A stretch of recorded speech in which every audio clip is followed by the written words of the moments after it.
some perspective on the market, right? That's always good every Sunday morning, along with some of the myths about retirement and how you can sort of defeat those myths and retire successfully. Welcome to Dollars and Cents, where we help you make sense out of all of life's decisions involving your dollars. We're Central Florida's longest running radio program, coming to you across the Central Florida region now with our latest edition over on the Space Coast at 92.7 WMMB. My name is Joel Garris.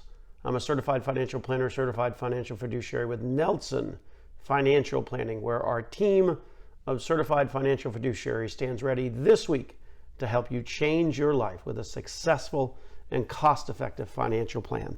Before we get to all of the headlines of this past week, we want to take a moment and wish all the dads out there a happy Father's Day. We hope your day is exactly what you want, whether it's sitting on the sofa, playing golf, or maybe even doing some handyman projects if you're that type. We certainly hope you have the opportunity to enjoy your children and enjoy the day as well. Well, one of the current topics, as I was kind of listening to the news feed, is of course COVID, still very much a topic of conversation. I think the news feed at the top of the hour talked about the whole cruise ship industry trying to get back online.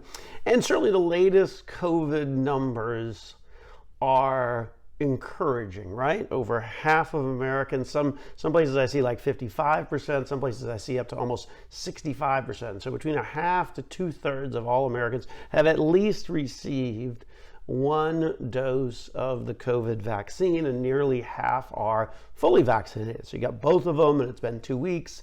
So you fall into that category of fully vaccinated, much like me. Very fortunate to be in that category because it just gives you a lot more flexibility, and you don't have to wear that mask thing quite so much. Anyway, certainly we've made some great progress. As you look at the numbers, they've also been starting to slow, right? So not more than like 6-7 weeks ago, the number of vaccines that were getting distributed on a daily basis were above 3 million doses per day. Pretty impressive when you stop and think about that, when you're doing nearly 1% of the country on a daily basis. But needless to say, as with everything, interest wanes, we return to normal all very, very quickly.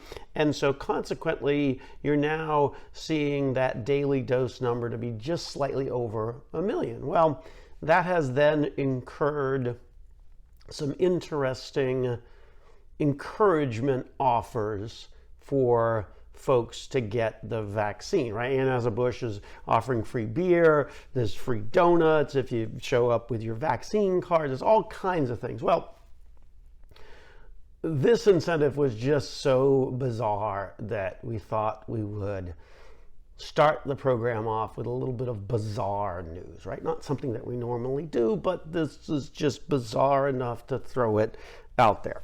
Okay. Now this applies, so don't get excited if you're sitting here in Florida. This applies specifically to the state of Washington. Now, you would probably think it might apply to Washington, D.C.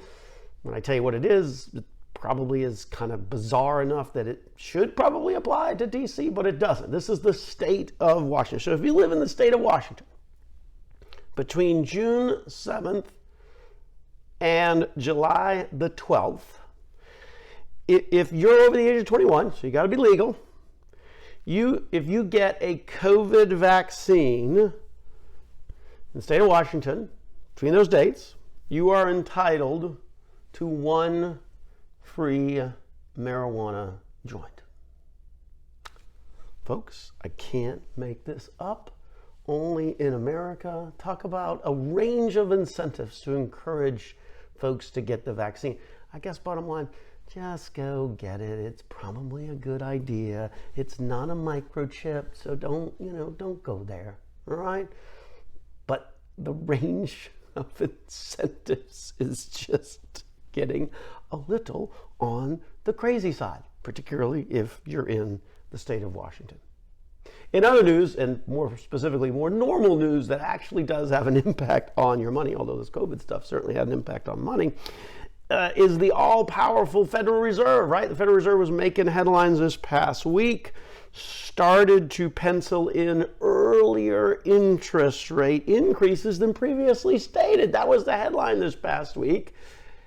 If you're a listener to the program, we've been saying that now for months, that the data is getting pretty hard to ignore to justify keeping interest rates where they are. Consider the data that just came out about the latest inflation, right? Consumer Price Index, the CPI, up 5% for the trailing 12 months ending May 31. That's the highest reading since 2008. Pretty long span of time, pretty high relative level of inflation. In fact, if you look at yearly inflation, it is less than 5%, at the end of each month, and 99% of the time over the course of the past 30 years. There's only been 3 other months on a rolling basis over the past 30 years, so that's 360 data points, where the CPI was above 5%. So, lo and behold, this past week, the Federal Reserve now projected to raise the interest rate from basically 0 to like 0.6% by the end of 2023. Now, here's the kicker. As recently as March, they said they were going to hold rates steady through 2023. More interestingly, if you read kind of some of the data behind the most recent Fed meeting, 7 of the 18 Fed officials now expect to raise rates by the end of 2022. So that's only like 18 months away. Now, understand the numbers that I just said. 7 out of 18. Well, I mean, the majority only has to get to 10 out of 18. So that's not a lot more that sort of have to change their perspective to get into the change in interest rates. What's interesting, and this is just really a side note of data that I wanted to kind of throw out there. Kind of got some random data that we're throwing out on the program today, between that whole marijuana joint thing out of Washington, if you get your COVID shot, to this one, which I thought was kind of interesting. A lot of folks have gotten, I guess, acclimated to not going into the office. And what's interesting is when you look at the labor force and labor force participation, one of the statistics that's actually popping up is that during the course of the pandemic and sort of currently through April, so if you look at February of last year through April of this year, so basically a 14-month period of time, in fact, there was a record number of people making the decision to retire. Over 2.6 million Americans made that decision to retire during that period of time. And that is interesting when you stop and think about it. I guess people kind of got used to not having to go into the office, not having to maybe deal with the politics at your office or whatever the case may be, or the commute, or any number of factors and reasons. More people decided to retire, which is changing the dynamic of the workforce. We're certainly seeing that at the office. As I saw the statistics and started to reflect on the conversations that we were having, it struck me that at the end of the day, there really did seem to be sort of an uptick over the past 2 or 3 months of folks that were either actively retiring or really starting to get very serious about it. So some interesting data about that coming out across the board in terms of the interest rates, inflation, the Federal Reserve's commentary. And of course, in the next segment, we'll talk about the market's reaction to it, because the market certainly did have a reaction to that data. So we'll tackle that on the next segment here on Dollars and Cents with Joel Garris, coming up after these messages. Before the break, we were talking about the latest sort of change of perspective by the Federal Reserve that came out this past week. No longer going to be holding interest rates unchanged through 2023. Rather, probably going to be raising interest rates before the end of 2023. And in fact, not quite half, because that starts to change the dynamic, but 7 out of 18 Fed officials said that you could possibly see higher interest rates by the end of 2022. Well, that's only 18 months away. Why? Well, it's the inflation data, right? 5% CPI as of the end of May for the trailing 12-month period of time. Guess what that means? You've got the highest rate of inflation since 2008, combined with the fact that 99% of the other trailing rolling 12-month periods of time going back the past 30 years are in fact less than that 5% number. So clearly it's got the Fed's attention. Now, guess what happens when the Fed talks about raising interest rates? The market doesn't really like that. Why? Because when you think of higher interest rates, it sort of works as a little bit of a brake on what the economy would normally be growing at, right? So if I'm a business or I'm a consumer, now all of a sudden I got to pay a little bit more to borrow money or maybe finance my credit cards or whatever the case may be. Ultimately, because of that higher interest rate, it eats away at the amount of money that you would have to spend on new stuff, right? Debt represents old purchases, old stuff. So when your interest rate goes up on it and you got to pay more, then it's not really adding into the economic system. It ultimately is just going to pay previous economic activity, if you think of it that way. So that's why when the Federal Reserve starts talking about raising rates, then ultimately the economy can in fact typically is a little negatively affected. So needless to say, the markets did not like it.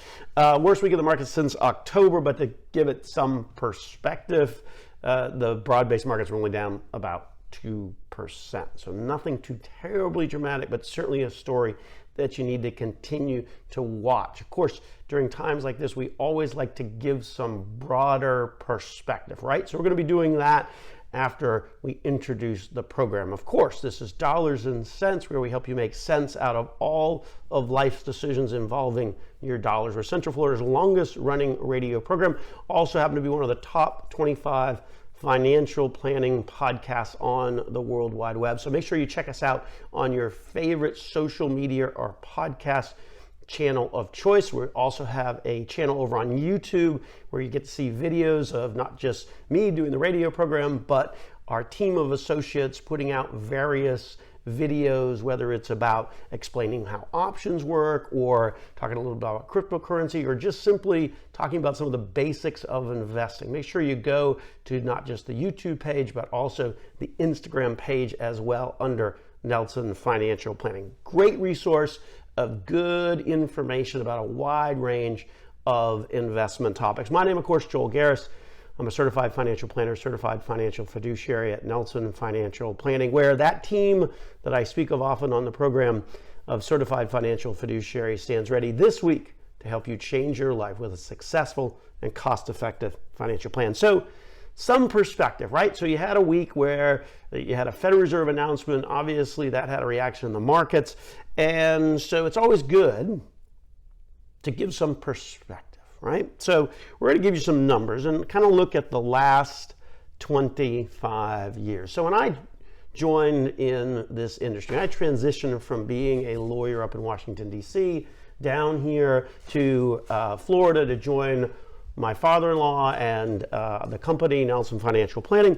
We went through a process of the late 90s running on up to the dot-com bubble and all of those kinds of things that was happening. That was a huge run-up, if you will, in the markets. And so consequently, that was a period of time where the markets really increased pretty dramatically and went into a peak that happened on March the 24th of the year 2000. So if you think of that date, March 24, 2000, so that's about 21 years ago now, and the markets peaked at that point, and that was the kind of the peak after that big run up in the late 90s. Well, what happened after the markets hit that peak in March 24 of 2000? Well, they fell 47%. That was the period of time where you had those accounting scandals, and then you had 9/11. You had a lot of stuff going on that ultimately contributed to a pretty significant decline in the markets during that period of time. But good news is, after that 47% decline, the markets responded with a recovery of about 121% until you get to 2008, 2009. Of course, the financial crisis, markets again fell 55%, but then over the course of the past, 13 years, have proceeded to recover about 529%. So these percentages, you get declines and then big increases until, of course, you get to the pandemic, which was about a year or so ago, where we saw in March and April of last year, the markets fell by about 34%. Since that time, gained about 94% through mid-June. Are you feeling winded yet? You feeling tired? It falls 47, increases 100, falls 55, increases. You get feeling like, oh, it's a roller coaster. How can you possibly make money? It's just too hard. It feels like it's just too chaotic. I can't see the forest for the trees. Because here's the performance, right? You see, I hear all these numbers up this and then fall, rise, fall, rise. If you go back through those three cycles, those are your typical, right, bear, bull, contraction, expansion types of economic cycles. If you had invested at the peak, that first date that we talked about, March 24th of 2000, your annualized return, again, you're investing at the peak of the dot-com bubble. Your annualized return, had you been so unfortunate in terms of your timing to invest at the peak, would have been, over the course of the past 21 years, an annualized return of 7%. 7%. That's pretty good when you're looking at some of the alternatives how they have performed, particularly like cash and bonds, over the course of the past 20 years. 7%, when you're making 7%, well, that effectively allows you to draw out of your investment portfolio 4%, 5%, maybe even 6%, depending upon how the math and the timing and the figures work out. But you're still able to generate out income in retirement, and still with a 7%, assuming you're not taking down an excessive amount from your investment portfolio in retirement, at the end of the day, you still are able to generate out your income plus eventually add some back in. Interestingly, that 7% annualized return measured from the peak of the market. As always, little perspective, right, goes a long ways. And remember, when it comes to investing, it is time in, not timing. Those are the fundamental things to remember. A little side perspective, by the way, if you bear with me here. I'm kind of going all over the map a little bit here on the program today, but hopefully everybody's staying up and it's entertaining, we hope. The strength of the US dollar. Despite what the crypto fans are saying, not going away anytime soon. 60% of the world's foreign exchange reserves, i.e. cash holdings of central banks around, the world are in US dollars. That's 60%. Who's number two? The euro at 20%. 60%, 20%. I mean, the incredible breadth and depth that the US dollar plays as the world's reserve currency. It's just not going anywhere in any time soon. The reality is, we've got some other comments on this crypto stuff. We'll come back to those when we take this break and return here on Dollars and Cents. I want to lead off with sort of that statistic about the US dollar not going anywhere. Heard a lot of conversations about, oh, it's going to disappear, it's going to go away, all that. We've got some interesting perspective on that we're going to share after these messages here on Dollars and Cents with Joel Garris of Nelson Financial Planning. Sharing that statistic at the end of the last segment, 60% of the world's foreign exchange reserves, so that's the amount of cash that central banks around the world hold, is in US dollars. Number 2 on the list is the euro at 20% of those reserves. So between the US and the euro makes up 80% of the world's reserves. Why? Because it's incredibly stable, and the depth and the breadth of the US dollar and the US Treasury are some of the most liquid investments out there. People think of the stock market and how big it is. The bond market, folks, is over double the size. So pretty big in terms of comparative strength. I don't mean to undermine the crypto arguments out there, but let's face it, the reality is that the US dollar way far ahead and relied upon not just for the accessibility and the availability, but the very nature of the standardization, and the certainly fluctuates, but it fluctuates within a relatively narrow range.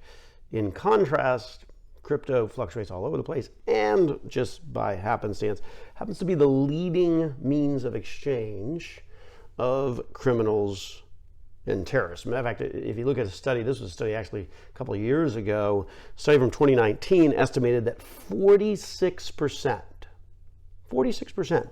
about half of all Bitcoin transactions that occurred between January 2009 and April of 2017 were for illegal activity. Which is why, simply put, on a personal basis and also on a firm basis at Nelson Financial Planning, we're simply taking the position that it's just not appropriate for our clients because it doesn't represent our core values and who we are as people and who we are as a company at Nelson Financial Planning. I just simply put have no desire to be on the other end of a transaction with a terrorist group or an oppressive regime like North Korea or Russia or whatever the case may be. And here's the thing with crypto, right? That's the allure of it. I don't know. It's all confidential. It's all secret. Okay, well, then you don't know who's on the other end of the transaction. And let's face it, when you engage in a transaction, if you're buying or selling anything, right, you are facilitating the transaction for the other party to the transaction, right? Every transaction's got two people, a buyer and a seller. That's it. And at the end of the day, if there are no buyers, then the sellers can't sell. So when you engage in a transaction, you engage with it and facilitate the transaction for the other party. And so, philosophically, we just don't want to be a part of that. And so at some point, as with anything in life, you got to take a stand and say, hey, this is not something that we want to be able to do. Maybe that changes if it becomes much more regulated than where it is. But frankly, when you read these stories, when you read these analysis of what's really happening, where nearly half of all transactions are for illegal activity, we just simply don't want to be a part of that. Plus, from an investing perspective, remember, there's nothing behind it. It's solely based upon the greater fool theory, which works great until you run out of fools and there's nobody on the other side. So remember that when you're having all of these great conversations about crypto and this and that, and it's great. Understand what you are becoming a party to, or what you may very well be a party to, and stop and think about that, and think about that from a perspective of core value and what it really means. Anyway, a little bit of a digression there. We're going to return back to our core here on Dollars and Cents, where we help you make sense out of all of life's decisions involving your dollars. We're going to be talking about required minimum distributions during the rest of this segment. My name is Joel Garris. I'm with Nelson Financial Planning, where our team of certified financial fiduciaries stands ready to help you change your life with a successful and cost-effective financial plan. So, required minimum distributions, right? They're back for this year. You got to take last year off, but this year they are in fact back. And what most people are seeing is that they are higher than sort of what they recall, right? Because if you took last year off, then you've got your reference point of 2019. Well, two things happen, or three things happen. Number one, you didn't take any money out, or if you suspended your required minimum distribution for 2020, then that money is still in the account, causing the account to be larger than what it might otherwise be. Number two, markets did pretty well in 2020, so the balance might very well be higher than what it was, certainly when you were calculating your required minimum distribution for 2019. And then number three, in 2021, you're 2 years older than 2019. All three of those then are factors that would drive up your required minimum distribution. No question on that your required minimum distribution is not just going to be higher, it's going to be a lot higher compared to 2019 when you've got those three things: more money left in the account, higher market, and older. All three of those driving up the required minimum distribution. So it really does present itself with a thought of, okay, well, what's the best way to get my required minimum distribution out of my account? Because there's a couple of different ways in which to do it.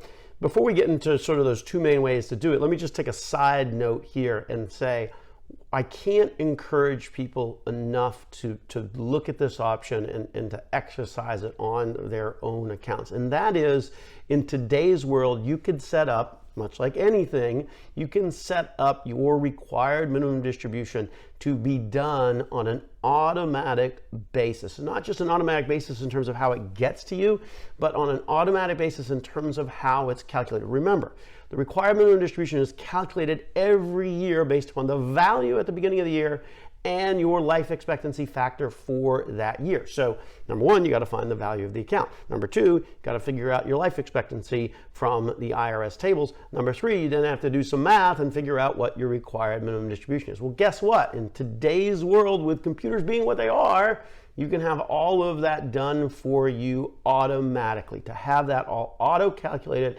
and then you ensure that you're getting the exact amount of your required minimum distribution out. We encourage that for folks, particularly folks that maybe aren't using a financial advisor or a financial planner, or perhaps you're using a 1-800 line. We really encourage folks to take advantage of some of those auto calculation features to make sure that you're getting the correct amount out, because if you don't, it's one of the most costly penalties in the IRS code. For whatever amount you did not take out, 50% of that is the tax penalty for not taking that out. So be aware, be mindful. You've really got to make sure that you take that required minimum distribution. Now, the reality is when you do the required minimum distribution, you got a couple of options, and one of which is to take it out as part of your monthly income.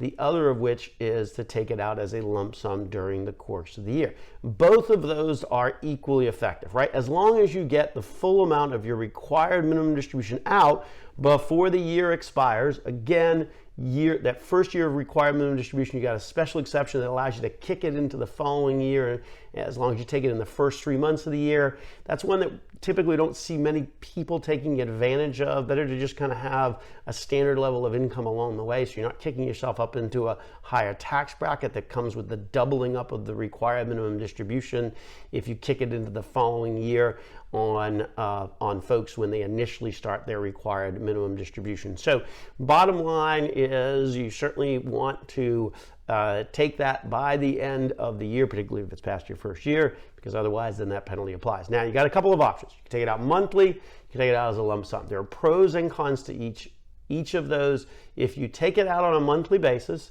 then it basically serves as income, much like your Social Security or your pension or other income that you're getting in retirement. So some folks like that because it's a pretty effective way to do that, because that's kind of how we get paid along the way. So now you're getting your required minimum distribution along the way. Other folks, meanwhile, like to take it out as a lump sum, or like to take it out towards the end of the year for the holidays, extra money to cover that, or maybe extra money to pay the property tax bill. There's no right or wrong answer. It really depends upon what you're comfortable with. The issue with the lump sum is make sure that you get it all out before the end of the year. Lump sum does give you a little bit more flexibility, sort of pick and choose when you want to take it out during the year. But the reality is that both of those are successful strategies so long as you get everything out by the end of the year for that required minimum distribution. We're going to take a break. When we return, we're going to talk about some of the financial myths out there and how you can overcome them here on Dollars and Cents with Joel Garris of Nelson Financial Planning. So a lot of myths out there in terms of retirement planning. We wanted to kind of cover some of the big ones and how, more specifically, you can avoid falling into the trap of some of those myths out there. So welcome back to Dollars and Cents, where we help you make sense out of all of life's decisions involving your dollars. My name is Joel Garris. I'm a certified financial planner, certified financial fiduciary at Nelson Financial Planning, where our team stands ready this week to help you change your life with a successful and cost-effective financial plan. If you miss any part of the program today here live across our Central Florida radio stations, you can always check us out on your podcast channel of choice or even our social media pages, specifically our YouTube channel as well carries the program. So perhaps one of the biggest myths out there is this notion that there's an exact calculation that is possible when it comes to projecting retirement. And I guess sort of underscores the notion of a projection. A projection is never going to be 100% accurate. So you think you're going to sit down with a spreadsheet and kind of figure it all out right down to the dollar and the penny, you're not going to be able to do that. At the same point in time, though, there's definitely some things that you want to put into your analysis to really help your calculation and your projections. And those two things have to deal with inflation and your withdrawal rate. So inflation, as we all know, we're talking about that throughout the program. The reality is that inflation certainly spiking pretty well of late, which clearly has the Federal Reserve's attention.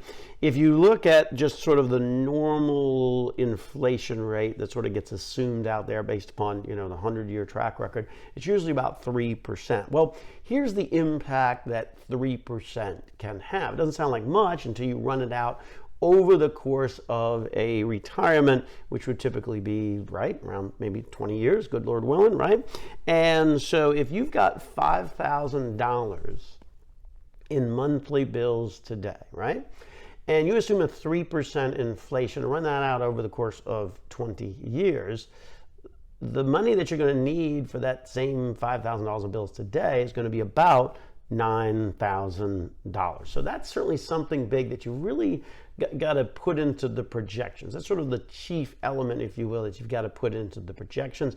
And then similarly, to make sure that your money lasts, another thing that you have to be very, very mindful of is that overall withdrawal rate, right? How much money am I taking out of my accounts on an annual basis? And then compare that to the value of the account. So you figure out how much money you're taking out on a monthly basis, multiply it by 12, obviously, that gives you an annual withdrawal amount, and then compare that to the total value of the assets upon which you are drawing. That gives you your withdrawal rate. And typically you want that number to be 4, 5, maybe 6%, but not really any higher than that, because if you go higher than that, you run the risk of ultimately undermining your underlying balance that's generating out that income. So two things to really be careful of. First of all, there's no way you're going to be able to come up with a fully accurate projection on the amount of money that you're going to need in retirement, but there's ways to get close if you know the two key pieces. And the two key pieces, number one, inflation, and number two, making sure that your withdrawal rate is at that level that it needs to be and not an excessively high one. Another myth is this notion that Medicare is going to cover all of your healthcare costs.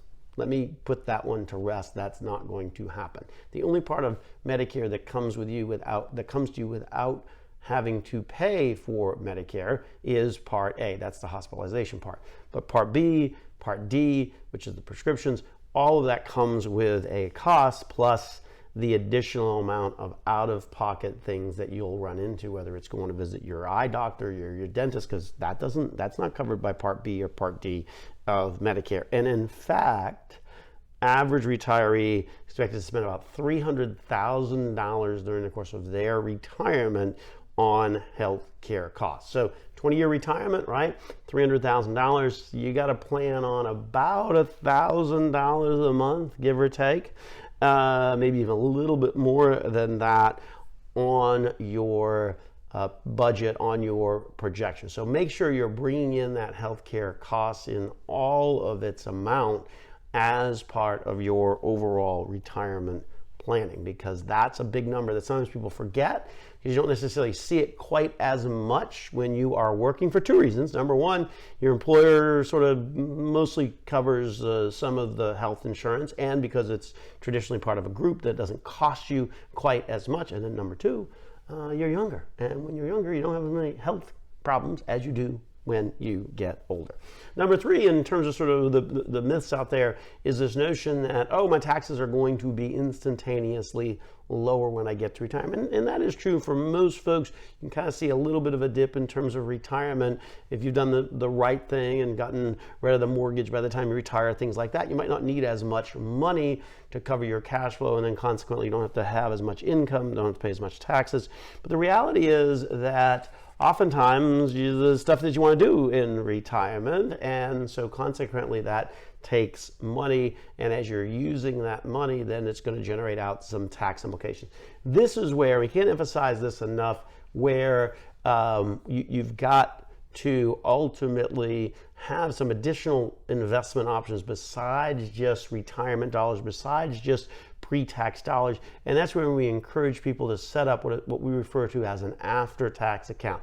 Now that money comes from money that is in your checking account, right? It's cleared through the taxes, it's cleared through your W-2, it's after-tax money, because the beauty of that money is it comes with much less tax implications when you want to use it in retirement. So make sure as you look at how you're saving money, make sure you've also got that piece of the puzzle that can also generate out some income or the ability to take out some withdrawals where the tax implications are much less, and that would typically be the case on that kind of after tax account. So that's a good way to sort of address the unknown of the taxes and what comes in retirement. So those are just some of the things to be thinking about as you think about retirement, some of the myths that are out there and how ultimately you can combat them and make sure that you've got as stress-free retirement as possible. With that, we will wrap it on up and get on out of here. Thanks for listening to the program Dollars and Cents with me, your host, Joel Garris of Nelson Financial Planning.